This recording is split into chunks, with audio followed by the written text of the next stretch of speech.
Start. Exercise 168. Sir, the three wings of defense, the Army, the Navy, and the Air Force, require to be well equipped and modernized. Ours is a country with a greater population. I know our difficulties also. In the present world situation, it will not be possible for us to remain second rate in regard to possession of modern armaments. Defense is a very complicated problem nowadays in this world. We have not got that technical know-how. We have not got those technicians who can manufacture modern weapons in our country. Even then, the Defense Ministry is efficient. It has tried to manufacture as far as possible new machinery and modern weapons. Then the government of then the problem of development is equally, or if I may say so, more important. It all depends upon how we progress. To shape the future of our country requires huge funds of money. We are a poor country, and I am told that taxation in our country is the highest compared to other countries of the world. The question therefore arises as to how we shall meet the situation.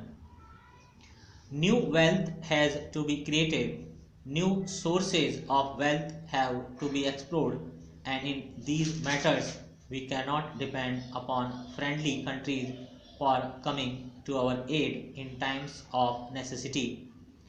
The country must have that self-reliance, and in course of time it should be our aim to reach that stage when this country can produce all its requirements, can have its own defense, can have its own development, and can stand on its own legs. If I were to dilate on this, it will take a very long time, and everybody in this house knows the difficulties and the complications of the situation. But even then, I might suggest that this question of development requires to be very carefully handled.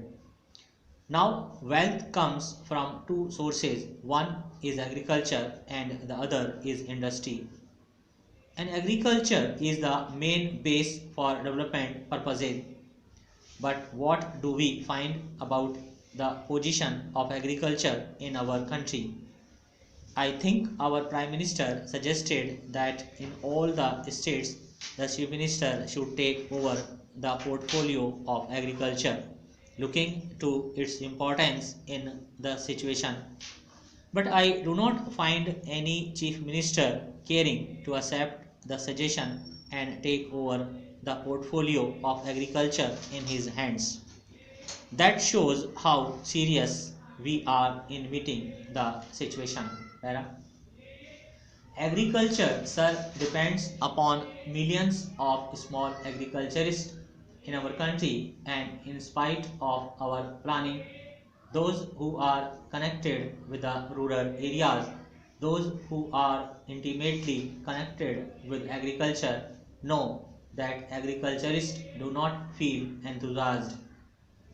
Despite planning for so many years, the same old rut continues. Unless we enthusiase them, unless we make them feel that they are the builders of the country, that they are the molders of the future of this country, agriculture will not prosper.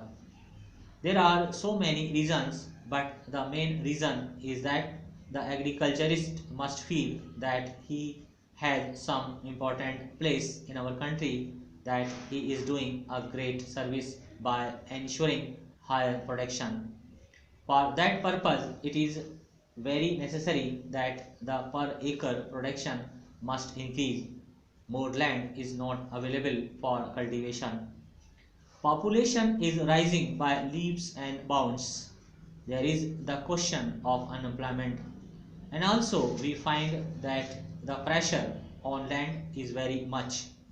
If we want agriculture to prosper, that pressure on land, the number of human beings dependent on agriculture has to be reduced, and where shall we divert them? If they go to urban areas for employment, they do not get it. The figure of unemployment is rising every day. Therefore, it is very necessary to see that some industries are diverted to rural areas. We should create agro-industrial climate in the country.